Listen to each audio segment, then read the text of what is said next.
Hello, friend. Welcome to Midnight Christian Radio. Thank you for finding your way here tonight. I know it's late. I know you're tired. And I'm guessing there's something weighing on your mind. Something you don't talk about much. Something that visits you in these quiet hours when there's nowhere left to hide from it. The knowledge that your time here is running short, that the end is closer than the beginning, that someday, maybe soon, you won't be here anymore. Oh, we're going to talk about that. My name doesn't matter. What matters is that I'm 78 years old. I've buried more people than I care to count. My parents, my wife, friends, colleagues, people I loved, people I barely knew. I've stood at enough gravesides to understand that this comes for all of us. No exceptions, no exemptions, no amount of money or faith or good living changes that basic fact. We're all going to die. And if you're awake tonight thinking about that, if you're lying there in the dark wondering how much time you have left, what it will be like, whether you're ready, whether anyone will remember you, then you're in the right place.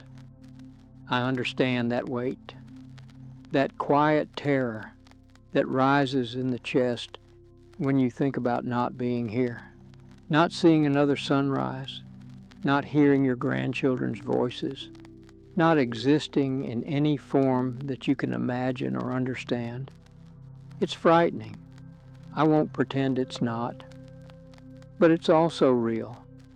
And we have to face it, have to look at it honestly, have to find some way to make peace with it before it comes. Because it will come. For you, for me, for everyone we know. The only question is how we meet it. Whether we spend our remaining time in fear and denial, or whether we find some way to accept it, to prepare for it, to even maybe welcome it when its time arrives. There's a lamp on my desk, same one as always, brass base, green glass shade. It's been burning all night. We'll keep burning until morning comes. Faithful, constant, doing what it was made to do until it can't do it anymore. That's all any of us can do, really. Keep burning, keep giving light, keep doing what we were made to do until we can't do it anymore, and then we stop. And someone else's lamp keeps burning, and the world goes on. That used to terrify me. The thought that the world would continue without me, that life would just keep going, that I'd be forgotten, that everything I'd done and been would fade away like morning fog. But I don't feel that way anymore. Took me years to get here, years of wrestling with it, years of fear and anger and bargaining and denial, all the stages they talk about, all the ways we try to make peace with the impossible. But I'm here now, on the other side of that fear. Not because I'm brave, not because I've figured something out that others haven't, but because I've lived long enough to see that death is just part of the pattern, part of the rhythm, part of what makes life precious in the first place. If we lived forever, nothing would matter. Every moment would be replaceable. Every relationship could be repaired later. Every experience could be repeated endlessly. But we don't live forever. We get this short span, this brief flicker, and then we're gone. And that's what makes it beautiful.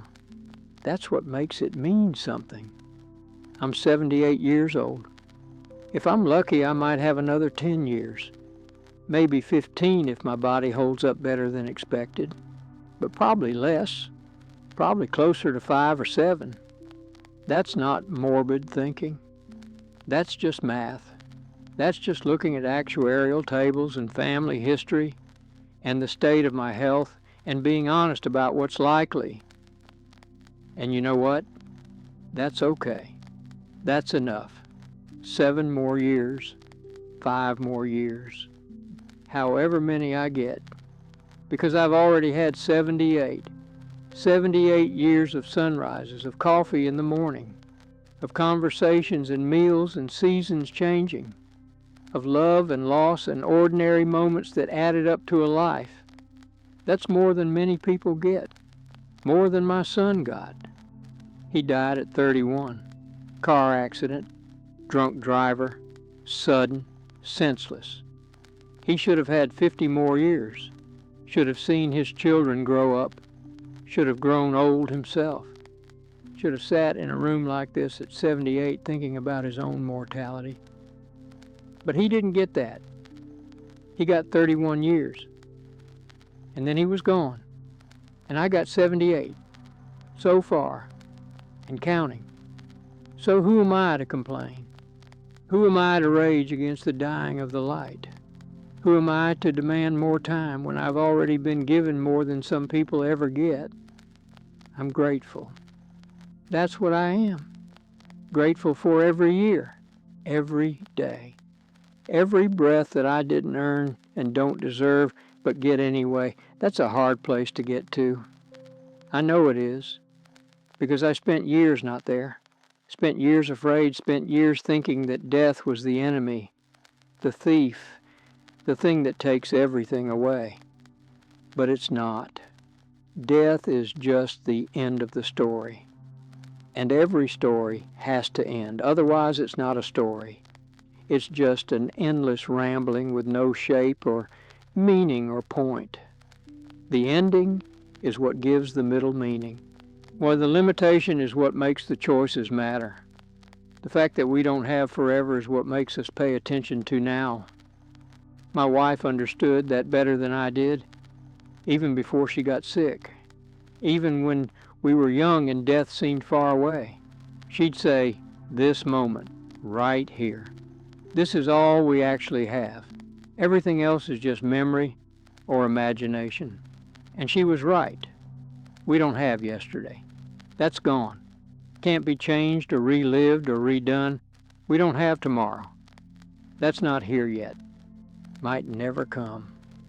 All we have is this moment, this breath, this heartbeat, and then the next one, and then the next one, until there isn't a next one. She died 6 years ago. Cancer.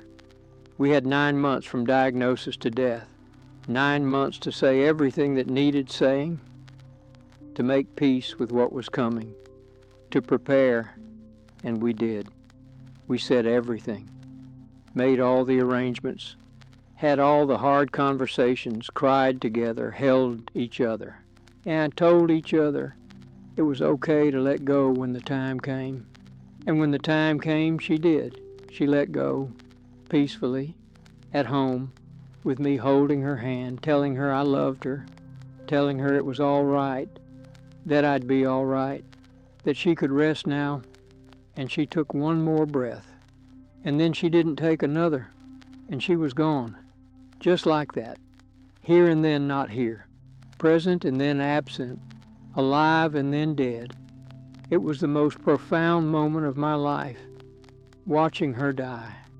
Being with her in that transition. Seeing the exact moment when she stopped being a living person and became a body. I can't explain what that was like. Can't put it into words that do it justice. But it changed me. Changed how I think about everything. About life. About death. About what matters and what doesn't. She was ready. That's what I remember most. She wasn't fighting it. Wasn't clinging. Wasn't bargaining for more time. She'd made her peace with it. Had said her goodbyes. Had told everyone she loved them. Had put her affairs in order. And when it was time, she just went, like she was walking through a door into another room, calm, peaceful, unafraid. I want to die like that. When my time comes, I want to be ready. Want to have said what needs saying. Want to have made my peace with the people I love and the God I believe in. Want to let go without clinging, without fighting what can't be fought. That's what I'm working toward.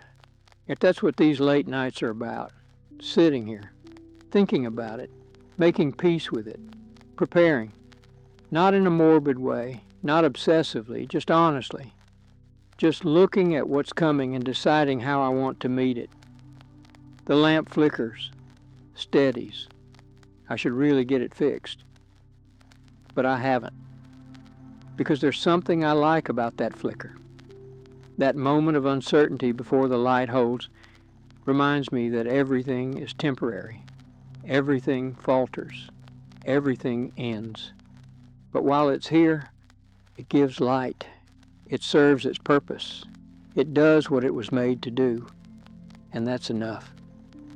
You might be thinking about your own death tonight.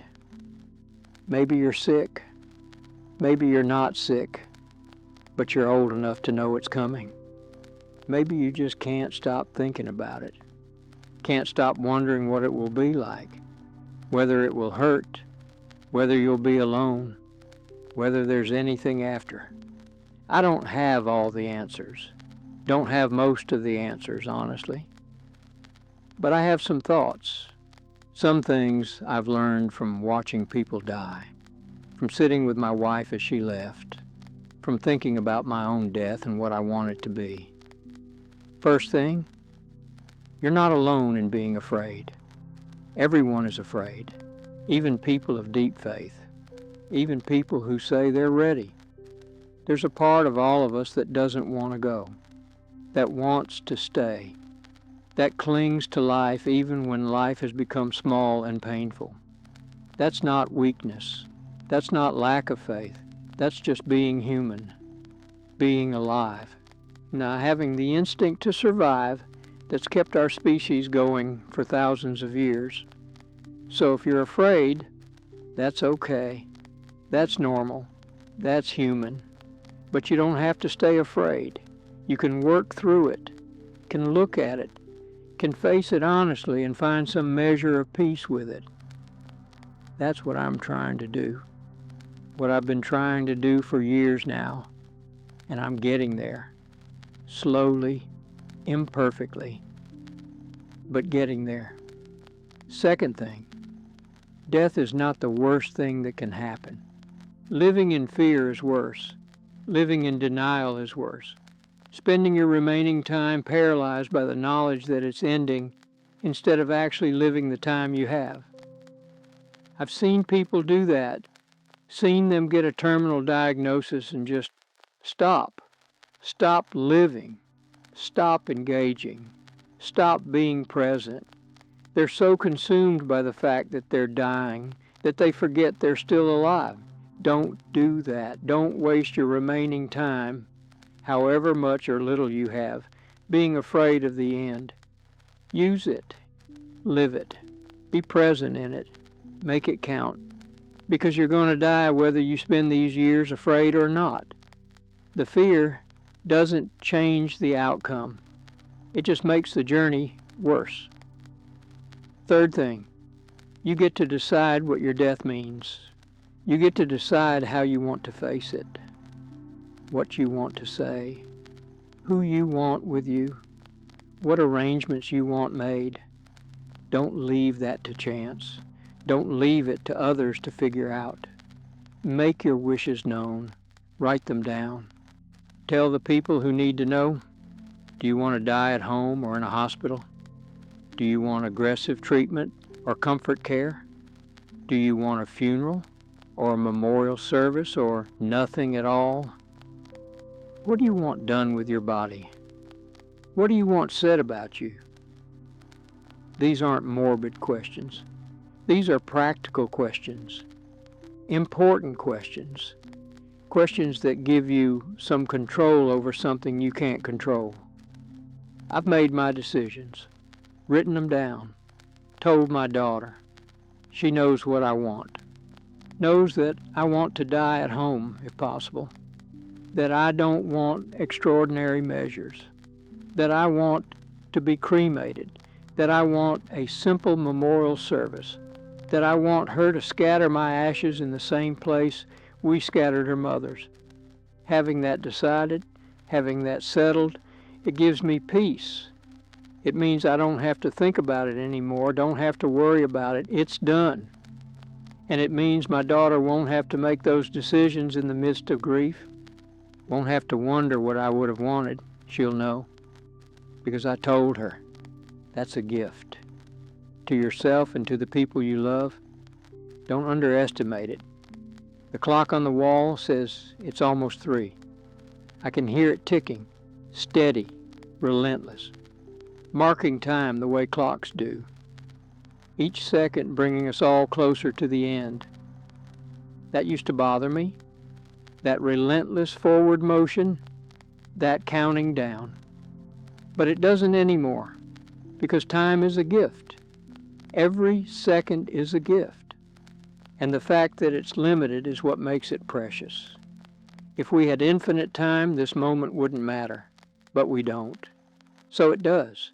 This moment, right here, right now, you reading this, me writing this, both of us alive, both of us breathing, both of us still here.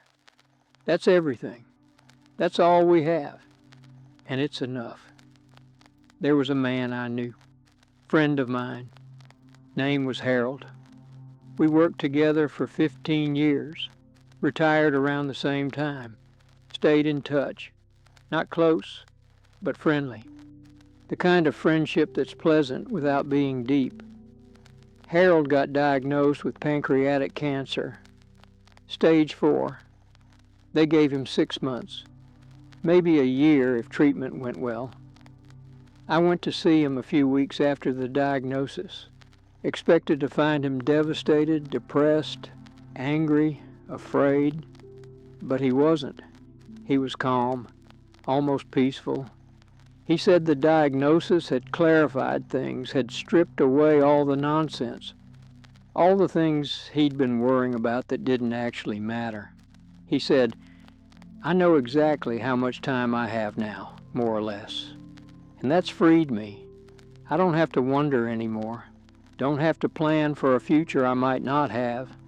I can just focus on now, on making these months count, and he did. He made them count.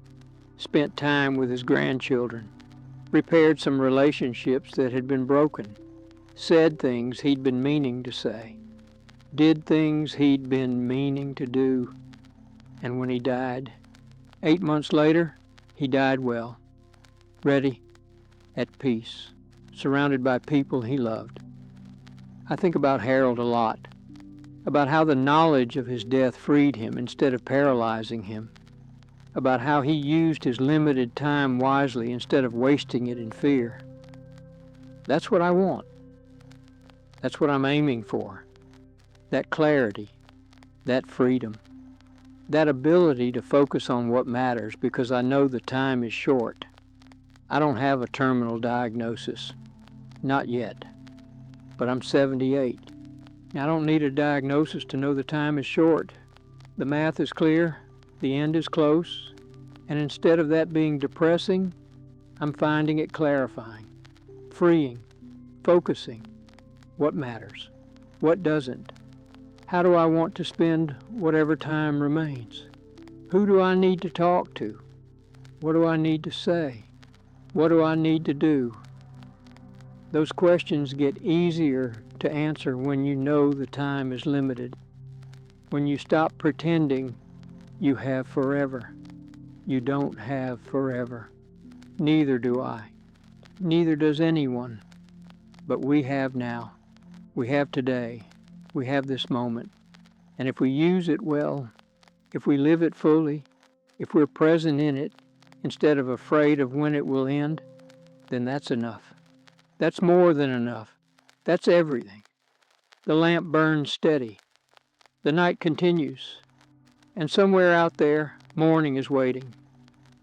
Not here yet, but coming, inevitable, unstoppable, just like death, just like the end, just like the closing of this particular story. But until then, we're still here, still breathing, still alive, still able to feel and think and love and be. And that's the gift.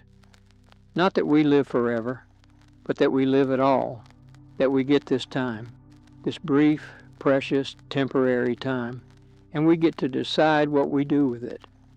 I'm deciding to make peace with the end, to prepare for it, to face it without fear, to use whatever time I have left well, to say what needs saying, to love who needs loving, to be present instead of afraid.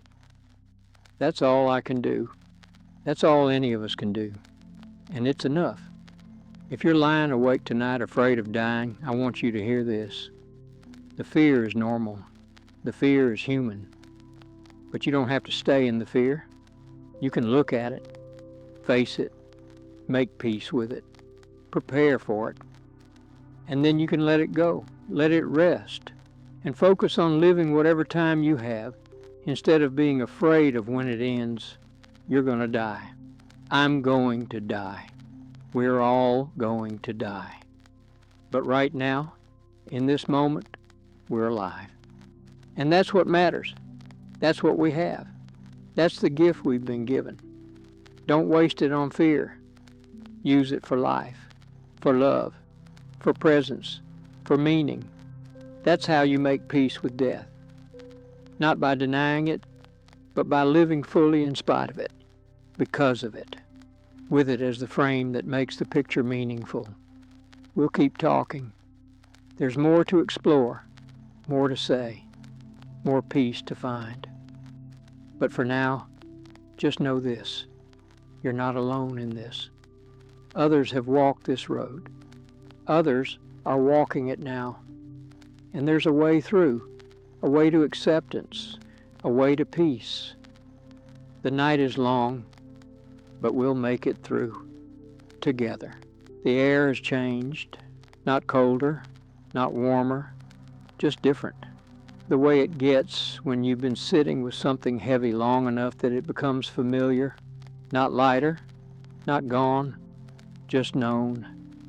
I'm still here, still in this room with this lamp, still thinking about death, still working through what it means to know your time is running out. It's strange how that knowledge changes things, how it shifts your perspective, makes some things urgent and other things irrelevant. I was thinking about my funeral, not in a morbid way, just practically. What I want it to be, what I don't want it to be. I don't want people crying over my casket, saying things they should have said while I was alive. Don't want a long service full of platitudes about what a good man I was. Don't want hymns I never liked sung by people who barely knew me. I want it simple, quick, honest, a memorial service, not a funeral. My body cremated beforehand, my daughter saying a few words, maybe some music I actually enjoyed, maybe some silence, and then done. That's it. That's all I need, all I want, because the funeral isn't for me. I'll be dead. I won't care, won't know, won't be there in any meaningful sense. The funeral is for the living, for the people who need to mark the occasion, to acknowledge the loss, to say goodbye in some formal way. And I want to make that as easy as possible for them. I want to spare them the burden of planning it, of wondering what I would have wanted, of fighting about caskets and flowers and who sits where. So I've planned it, written it down, told my daughter, it's done, settled. One less thing for her to worry about when the time comes. That might sound cold, unfeeling, like I don't care about my own death or how people will mourn me. But it's the opposite. I care enough to make it easier, care enough to take that burden off them, care enough to be clear about what I want so they don't have to guess. That's love, practical love. The kind that shows up in arrangements and paperwork and difficult conversations had before they become crises. My wife did that for me before she died. She planned everything. The memorial service, the cremation, where she wanted her ashes scattered, what she wanted said, what she wanted sung. And when the time came, all I had to do was follow her instructions. I didn't have to think, didn't have to decide, didn't have to wonder. She'd already done it, and that was such a gift. In the midst of grief, when I could barely function, I had a road map, a plan, something to follow. I want to give that same gift to my daughter, want to spare her the confusion and conflict that can come when someone dies without making their wishes clear. So I've done it, written the will, made the arrangements, had the conversations. It's all documented, all clear, all settled, and now I can stop thinking about it. Can focus on living instead of planning for dying. There's freedom in that, in having it done, in knowing that when the time comes, things will be handled the way I want them handled. The lamp hums softly. There's a moth somewhere. I can hear it. Same moth maybe as earlier. Still searching. Still drawn to light. Still bumping into things in the darkness. I understand that impulse. That movement toward light. That hope that somewhere in the darkness there's warmth, brightness, something worth finding. We're all doing that, I think, moving through darkness toward whatever light we can find, hope, faith, love, meaning, purpose, trying to make sense of our brief time here, trying to find something that makes it worthwhile, something that gives it shape and meaning and point. For me, that's been relationships, family, my wife, my daughter, my grandchildren, a few close friends, those connections, those loves. That's what's mattered. That's what's made it worthwhile. Not money, not success, not achievement, not recognition, just love, just connection, just the simple fact of being known and knowing others. Everything else fades.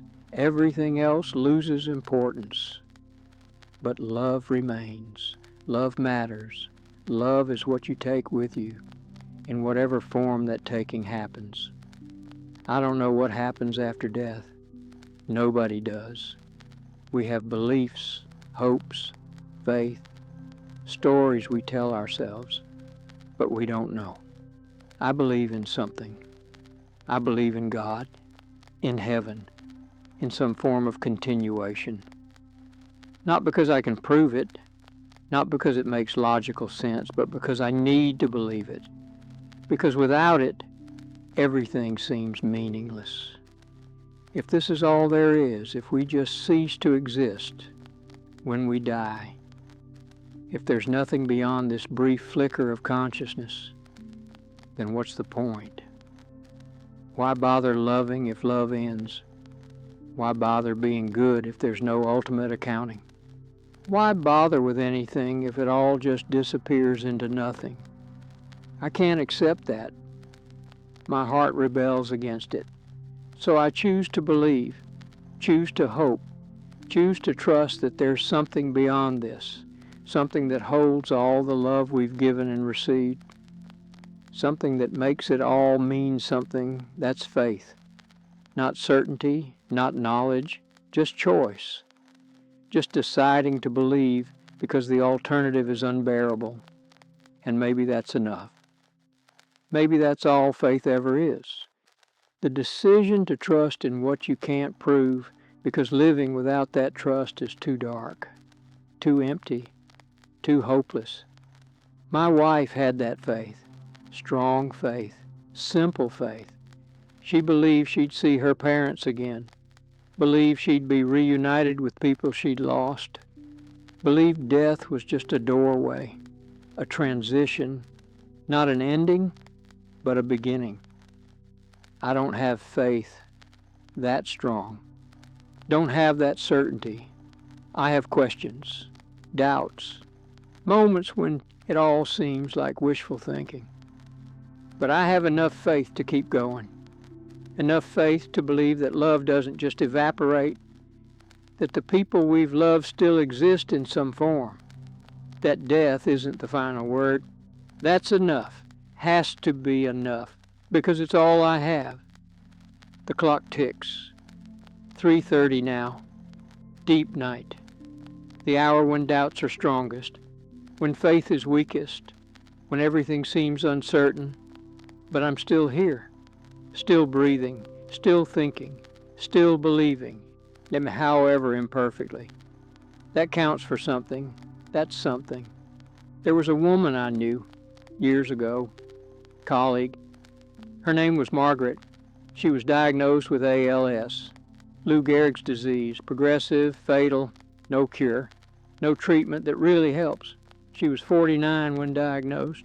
They told her she had 2 to 5 years, maybe less, maybe more. The disease progresses differently in different people. I went to see her about a year after diagnosis. She was in a wheelchair by then. Her speech was slurred but still understandable. Her hands were weakening but still functional.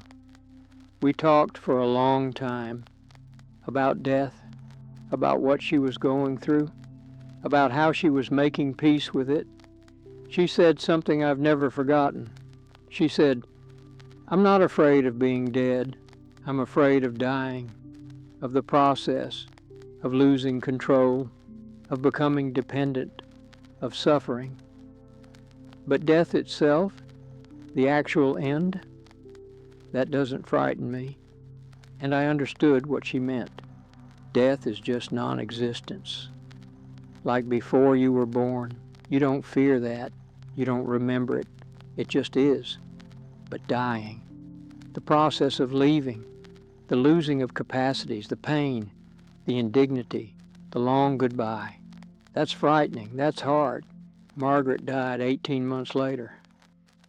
The disease progressed faster than expected. Toward the end, she could barely move, could barely speak, could barely swallow. But her mind stayed sharp, stayed clear, right until the end. And she faced it with more courage than I've ever seen, accepted help when she needed it, let people care for her, let go of control, let go of dignity, let go of everything except the essential core of who she was. And when she died peacefully, ready, accepting, unafraid. I think about Margaret when I think about my own death, about how she distinguished between being dead and dying, about how the process frightens us more than the destination. I'm not afraid of being dead. Like Margaret, that doesn't frighten me. Non-existence doesn't frighten me, but dying, the process, that concerns me, not terrifies, but concerns. I don't want to suffer, don't want prolonged pain, don't want to lose my mind before I lose my body, don't want to be a burden, don't want to linger in some diminished state where I'm not really myself anymore. I want to die like my wife died, at home, quickly, with my mind intact, surrounded by love, peaceful, ready, but I know I don't get to choose. Know that death comes how it comes. Know that I might not get the good death I hope for. I might linger, might suffer, might lose my mind, might die alone in a hospital, might have a long, difficult, undignified exit.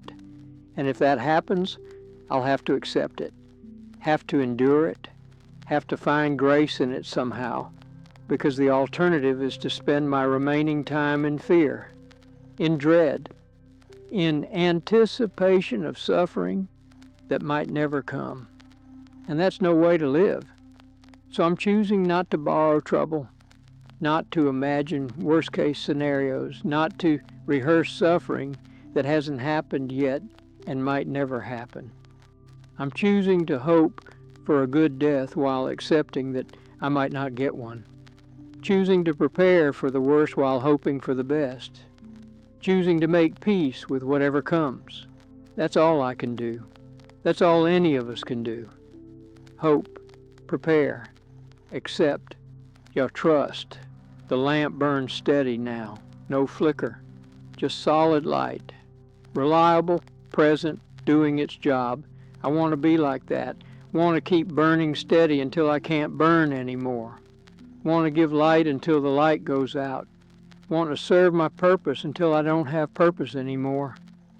And then stop. Simply, quietly, without drama. Just a light that was on and now is off. That's enough. That's all anyone needs to be. My daughter asked me once if I was afraid of dying. This was after her mother died. We were sitting in this same room, late night, similar to this, and she just asked, direct, no preamble. I thought about it, really thought about it, and I said, no, I'm not afraid of dying. I'm afraid of dying badly, of suffering, of losing myself before I lose my life. But death itself? No, that doesn't frighten me. She nodded, understood, didn't push, just sat with me in the quiet. That's what we need sometimes. Not answers, not reassurance, not platitudes, just someone sitting with us in the darkness, acknowledging that it's dark, that it's hard, that it's frightening, but also that we're not alone in it, that others have walked this road, that there's a way through. I don't know what my daughter thinks about her own death. She's 57, still relatively young, still healthy, still has years ahead of her probably, but she's old enough to have thought about it, old enough to know it's coming, old enough to have watched her mother die and understood that someday it will be her turn. We don't talk about it much, but we don't avoid it either. It's just there, a fact, a reality, something we acknowledge when it comes up naturally. I hope she's making peace with it. Hope she's not afraid. Hope she's learned from watching her mother and watching me that death doesn't have to be the enemy, that it can just be the end of the story, natural, inevitable, acceptable. But I don't know, can't know. That's her journey, her work, her peace to make or not make. All I can do is model it, show her what it looks like to face death without fear, to prepare for it without obsessing over it, to live fully while knowing it's temporary. That's the best I can offer, the best any of us can offer, not certainty, not answers, just example, just the way we face it ourselves. The night is deep now, that particular depth that comes around 4 in the morning. When night has been going so long, it feels like it might never end, even though you know it will, even though you know morning always comes. Death is like that too. Feels like it might not come. Feels like we might keep going forever, even though we know we won't.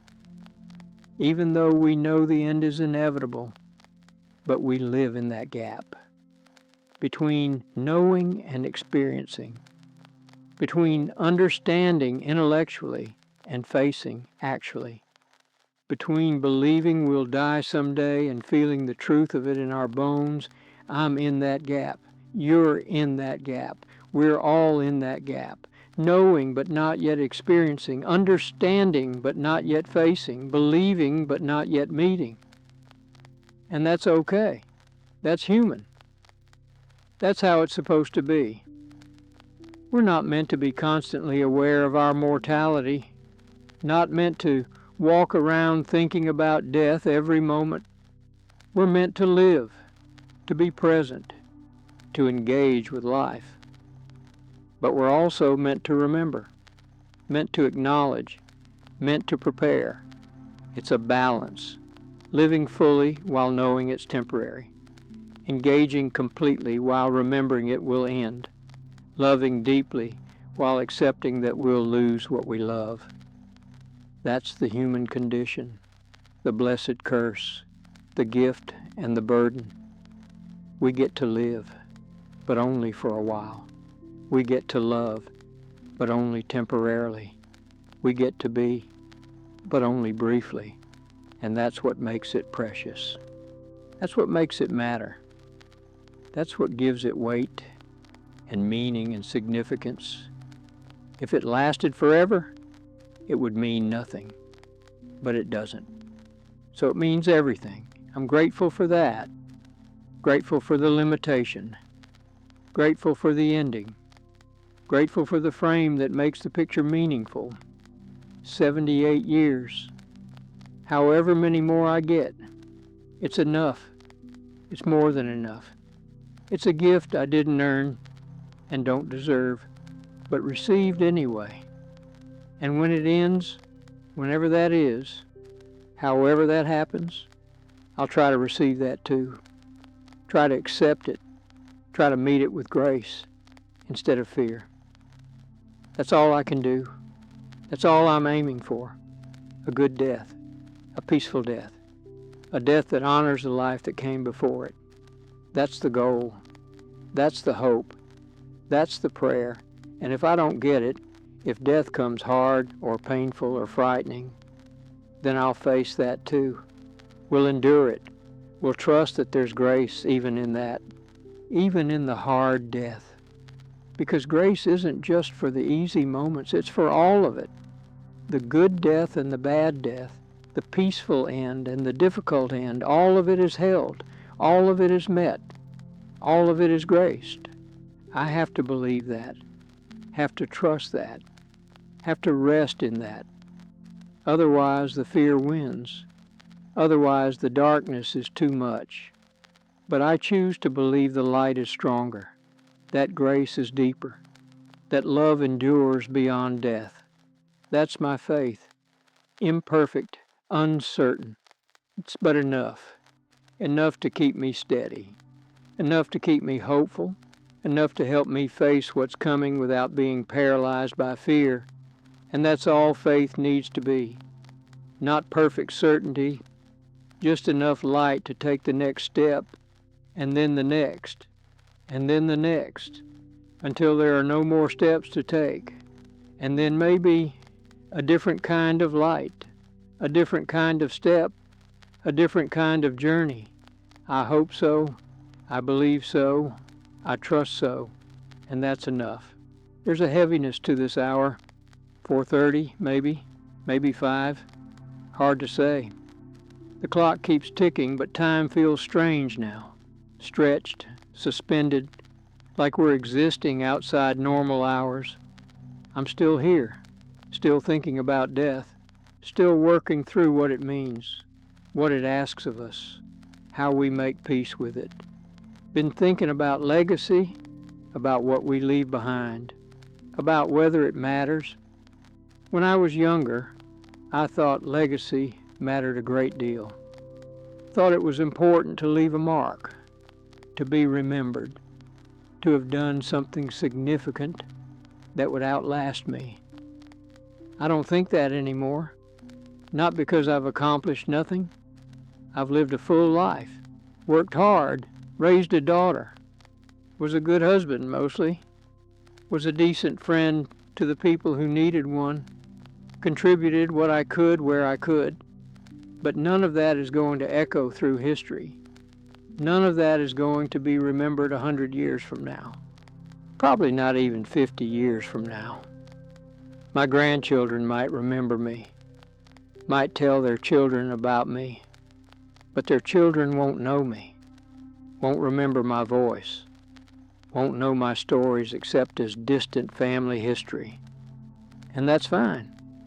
That's how it should be. That's the natural order. We're not meant to echo forever. We're meant to live our brief time, touch the lives we can touch, love the people we can love, and then fade back into the larger story. That's not depressing. That's honest. That's accepting the limits of our significance. I'm not going to be remembered. Not really. Not beyond a generation or two, and that's okay. I don't need to be remembered. Don't need my name carved in stone. Don't need monuments or memorials or anything that proclaims I was here. What I need is to have lived well, to have loved well, to have been present in the moments I was given, to have done right by the people who depended on me. That's the only legacy that matters. Not what people say about you after you're gone, but how you lived while you were here. My wife understood that. She never worried about legacy, never worried about being remembered. She just focused on being good to the people in front of her, being kind to the neighbor who needed help, being patient with the grandchild who was difficult, being loving to the husband who didn't always deserve it. She lived small, in the best sense of that word. She didn't try to change the world, just tried to be good in her small corner of it. And she was. She was good. She was kind. She was patient. She was loving. And the people who knew her, the people whose lives she touched, they're better for having known her. Not because she did anything grand, but because she showed up, because she was present, because she cared. That's legacy, real legacy, not fame or achievement, but the way you shaped the people you loved, the way you influenced the small circle you had access to, the way you lived your ordinary days. My daughter's a teacher, elementary school, 3rd grade. She's been doing it for 30 years. Same school, same age group, year after year. She'll never be famous, never be recognized beyond her small community, never make a lot of money or achieve great success by any external measure. But she's touched hundreds of lives, hundreds of children who sat in her classroom, who learned to read under her guidance, who felt seen and valued and encouraged. Some of them will remember her, some won't, but all of them were shaped by her. Even if they don't remember, all of them carry something she gave them, some small seed she planted that grew into something larger. That's legacy, that quiet influence, that invisible shaping, that investment in individual lives that ripples outward in ways you never see and never get credit for. That's what matters. Not whether history remembers your name, but whether you lived in a way that made the people around you more fully human, more capable of love, more able to face their own lives with courage and grace. I hope I've done that. Hope my daughter feels that from me. Hope my grandchildren will carry something of value that came from knowing me. Not my achievements, not my success, just the way I loved them, the way I showed up, the way I tried to be present even when I failed at it. That's all we can hope to leave. Not monuments, just memories, just influence, just the small ways we shaped the people we loved. The lamp is steady. The moth has stopped bumping around. Maybe found what it was looking for. Maybe gave up. Maybe died. I don't know. But the silence is deeper now, more complete, like the world is holding its breath. I've been thinking about my son, the one who died at 31. I don't talk about him much. Don't think about him as much as I probably should. It's too painful still. Too raw even after all these years, but he's part of this. Part of the conversation about death. Part of what I carry. He wasn't ready, wasn't prepared, hadn't lived long enough to make peace with anything. Just had his life taken suddenly, violently, senselessly. And I've spent years angry about that. Angry at the drunk driver who killed him. Angry at God for allowing it. Angry at the universe for being so random and cruel. But the anger doesn't change anything. Doesn't bring him back. It doesn't make sense of it. Doesn't ease the pain. What helps, What's helped slowly over years is accepting that I don't get to understand it, don't get to make sense of it, don't get to have it fit into some neat pattern where everything happens for a reason. Sometimes things just happen, random, senseless, cruel, and we have to live with them anyway, have to carry them, have to find some way to continue despite them. My son died, too young, too suddenly, and it broke something in me that never fully healed. But I'm still here, still alive, still breathing, still capable of love and joy and meaning, not because I got over it. I didn't get over it. You don't get over losing a child, but because life continues whether you're ready for it or not, whether you want it or not, whether it makes sense or not. And you have a choice. You can let the loss destroy you. Let it define you. Let it be the thing that stops you from ever being fully alive again. Or you can carry it. Let it be part of you. Let it shape you. But not let it be all of you. I've tried to do the latter. Tried to carry my son with me. Honor his memory. Keep him present in my heart. But not let his death be the thing that defines my entire life.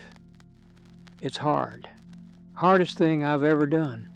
Harder than anything else I've faced, including my own approaching death.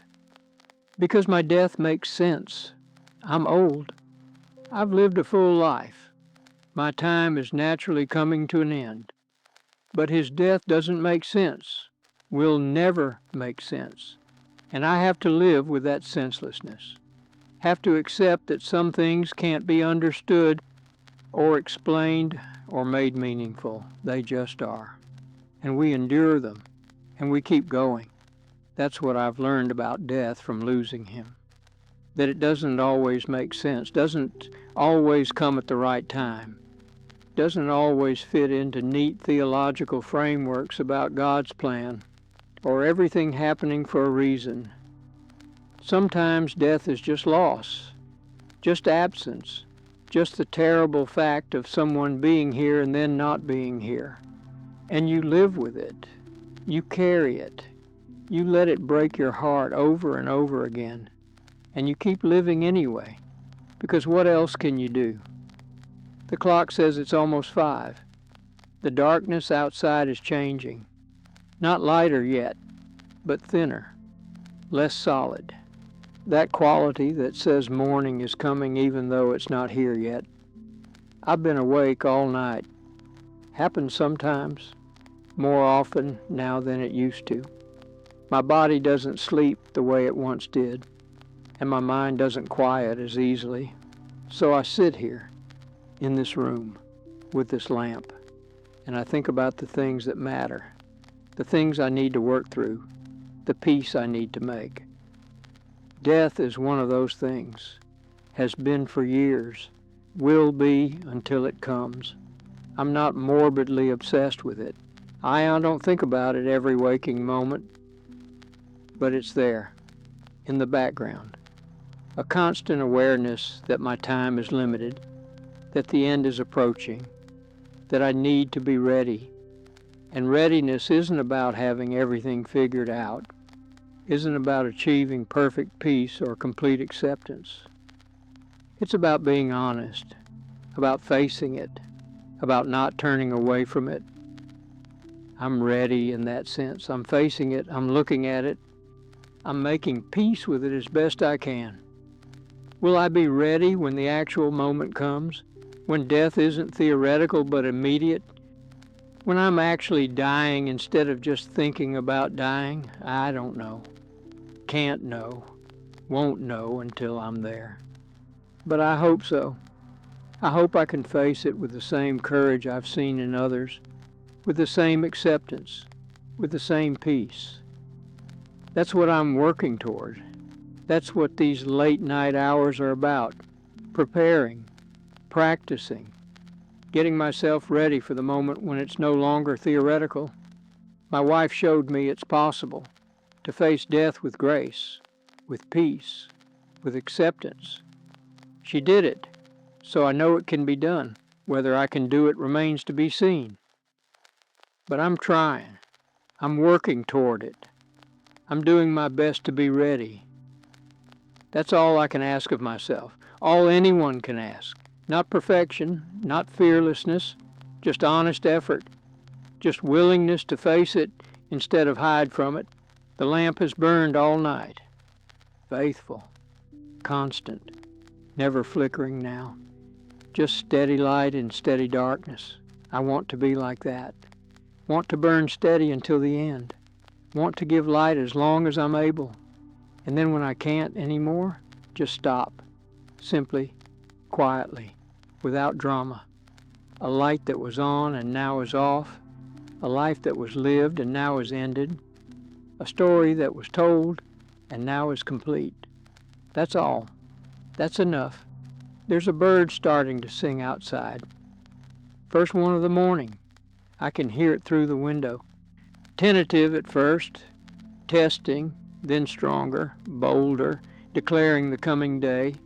It's the same every morning, that first bird, then others joining, then the full chorus, announcing dawn, welcoming light. I love that sound, that faithful repetition, that daily resurrection, that proof that morning always comes, no matter how long the night, no matter how dark, no matter how difficult. Morning comes. Death is like that too, I think. A long night, a deep darkness, a difficult passage, but not the end. Just the passage, just the night before a different kind of morning. At least that's what I choose to believe. That's the faith I'm holding on to. That death is a doorway, not a wall, a transition, not a termination, a sleep before awaking. I can't prove it, can't know it for certain. But I can believe it, can choose it, can rest in it. And that's what I'm doing. Choosing to believe that the light continues, that love endures, that what's essential doesn't end. Maybe I'm wrong. Maybe death is just darkness, just ending, just nothing. But I don't think so. Something in me, something deeper than logic or proof, says there's more, says the light continues, says we're more than these temporary bodies, says love is stronger than death. I'm trusting that something, that deep intuition, that sense that we're part of something larger that doesn't end. When we end, call it faith, call it hope, call it wishful thinking. I don't care what you call it. I'm holding on to it, because without it, the darkness is too much. The loss is too great. The ending is too final. But with it, there's hope. There's meaning. There's the possibility that this isn't all there is, and that's enough to keep me steady, enough to keep me hopeful, enough to help me face death without being destroyed by fear. The bird is singing louder now, more confident, and I can hear others joining. The chorus is beginning. Morning is coming. The night is ending. The darkness is lifting, just like it always does, just like it always will. That's the promise. That's the pattern. That's the hope. Night ends. Morning comes. Light returns in this life, and maybe in the next. That's what I'm believing. That's what I'm trusting. That's what's carrying me through, and it's enough. The darkness is gray now. That particular gray that comes right before dawn, when night has given up but day hasn't quite arrived, the in-between time, the threshold. I'm still here, still awake, still sitting with all of this, the weight of it, the reality of it, the inevitability of it. I'm going to die. Probably soon, certainly within the next decade, maybe within the next year. I don't know, can't know. But it's close. I can feel it, not in any mystical sense, just in the sense that I'm old, that my body is wearing down, that the end of the road is visible even if I can't see exactly where it is. And I'm okay with that. not eager, not welcoming it, but okay with it, accepting of it, at peace with it as much as anyone can be. I've lived, really lived, not perfectly, not extraordinarily, but fully. As fully as I knew how, I've loved, been loved, known connection, known belonging, known what it means to matter to someone and have them matter to you. I've seen beauty, felt joy, experienced wonder, watched sunrises and sunsets, held newborn babies, listened to music that moved me, read words that changed me. I've also known pain, known loss, known grief, buried people I loved, endured things I didn't think I could endure, carried weights I didn't think I could carry, all of it. The joy and the pain, the beauty and the sorrow, the love and the loss, all of it was part of the life I was given. And I'm grateful for it, all of it, even the hard parts, even the painful parts, even the parts I wouldn't choose if I could go back and choose differently, because they made me who I am. They taught me what I needed to learn. They showed me what matters and what doesn't. And now, at 78, sitting in this room with this lamp, watching the darkness thin and the morning approach, I can say with honesty, it was enough. It was good. It was worth it. Not perfect. Not ideal. Not what I might have designed if I'd been in charge. But good. Real. Meaningful. Worth the living. And when it ends, whenever that is, however that happens, I'll try to face it the same way. With gratitude for what was. With acceptance of what is. With hope for what might be. That's the best I can do. The best any of us can do. Live fully. Love deeply. Face death honestly. Trust that there's grace for all of it. The bird chorus is full now. Multiple voices, multiple species, all declaring the morning, all celebrating the light. And the window's definitely lighter. Not bright yet, but no longer dark. The sun hasn't risen, but it's coming. You can feel it in the air, in the way the gray is warming into gold. I love this moment, this transition, this promise, when you know you've made it through the night, when you know the darkness is ending, when you know light is coming. It's a metaphor, I suppose, for death, for what I hope death is, a transition, a passage, a moving from darkness into light. I don't know if that's true. Won't know until I get there. But I'm choosing to believe it, choosing to hope for it, choosing to trust that death is not an ending but a doorway. My wife believed that, believed it completely. And watching her die, being with her in that moment, I felt it, felt something shift, felt something more than just a body stopping, felt a presence leave, a transition happen, a movement from here to somewhere else. I can't prove that, can't demonstrate it scientifically, can't offer evidence that would convince a skeptic, but I felt it, and that's enough for me. She didn't end when her body stopped. Something of her continued, went somewhere, became something different. I don't know what or where or how, but something, and I believe I'll see her again. Somehow, somewhere, in whatever form that seeing takes. That might be wishful thinking, might be the desperate hope of a man who doesn't want to accept that she's just gone forever, might be self-deception, but it's what I believe. It's what helps me face my own death. It's what gives me hope that death is not the end of everything. The clock says it's 6. The night is officially over. Day has begun. And I've sat here all through it, thinking, wrestling, making peace.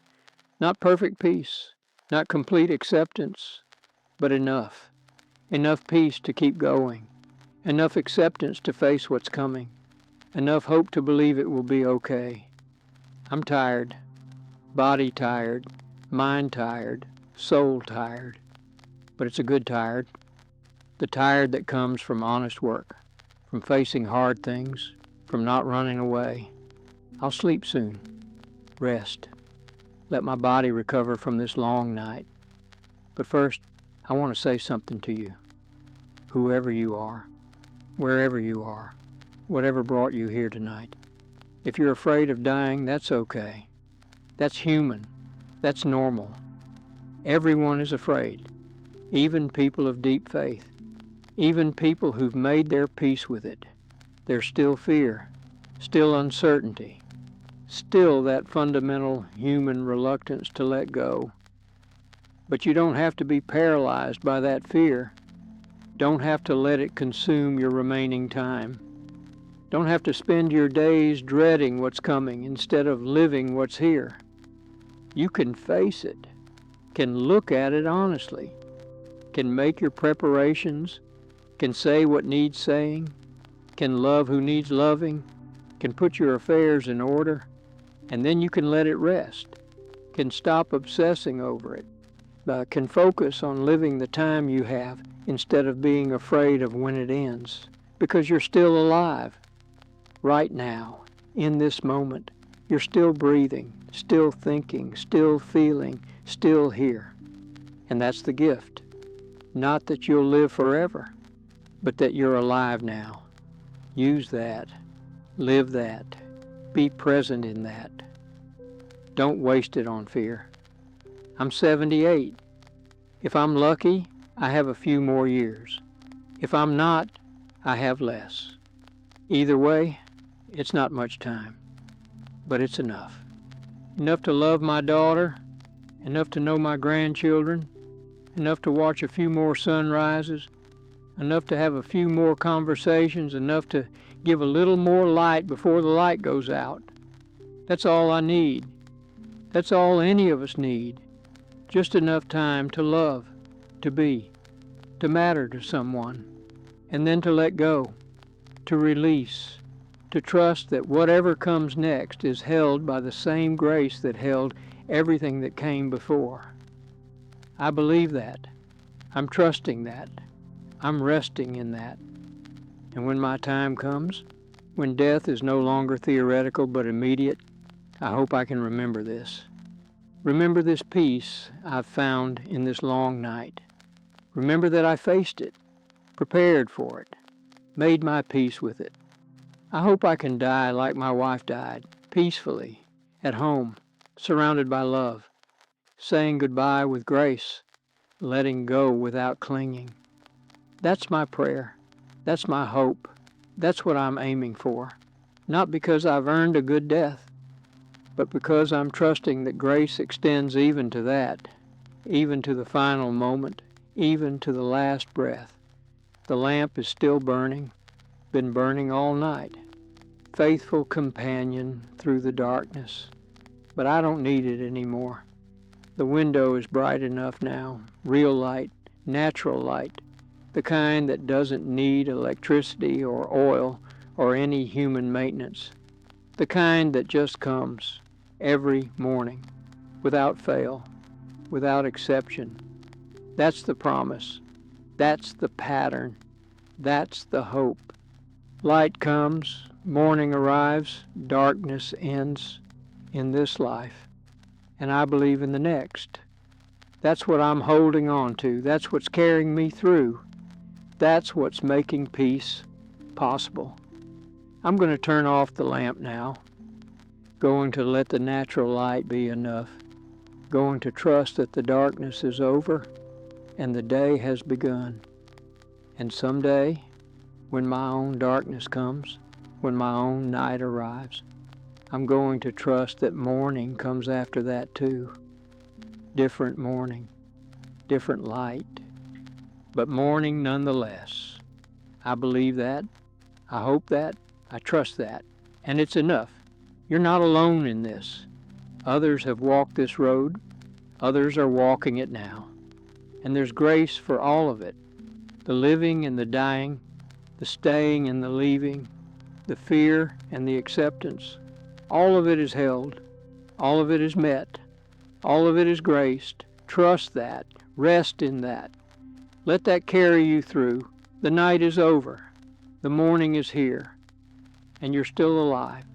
That's everything. That's the gift. That's what matters. Live it. Love it. Be present in it. And when your own night comes, trust that morning follows. Trust that light continues. Trust that grace extends beyond what you can see or understand or prove. That's faith. That's hope. That's enough. The lamp is off now. The room is full of natural light. The night is over, and I'm still here, still breathing, still grateful, still alive. For now, for this moment, for however long I'm given. And that's enough. That's more than enough. That's everything.